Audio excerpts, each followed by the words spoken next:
Mas fierce at daring na raw ang Kapuso star na si Andrea Torres ngayong 5 taon na siya sa showbiz. Cover girl siya ng isang men's magazine at isa raw sa mga nagbigay suporta ang ka-love team na si Micael Daez. Ichichika sa atin yan ni Aubrey Carampel. Topless habang nakadapa sa buhangin ang Kapuso star na si Andrea Torres sa cover ng December issue ng FHM. Finally, pumayag na ring mag-post si Andrea sa FHM matapos daw ang 5 taong panliligaw sa kanya ng men's magazine. Ito rin daw ang kanyang paraan para markahan ang kanyang 5th anniversary sa showbiz. Sabi ko nga sa mga interviews ko gusto ko kasi pag nag-FHM ako, hindi yung parang, ay bitin, yung gano'n yung balot na balot or walang pasabog. So, i-assure ko naman kayo na merong pasabog and worth it naman yung paghintay.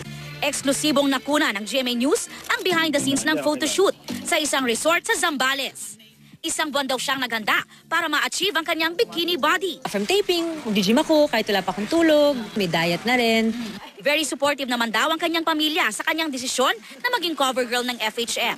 Pero noong una, kinailangan pa raw niyang kumbinsihin ang kanyang ama. Isa rin daw sa nagbigay sa kanya ng suporta at fitness tips ang kanyang leading man sa Ang Lihim ni Ana Sandra na si Micael Daez. Lagi niyang chinecheck yung katawan ko. Patingin nga, sobrang payat na ba yan? Gagda mo pa ng muscle dito. Lagi siyang ganon. Anong kinakain mo? Concerned din siya noong time na sumobra payat ako. Hindi ko gusto. Sobrang payat mo na, palaman ka. Ganon siya.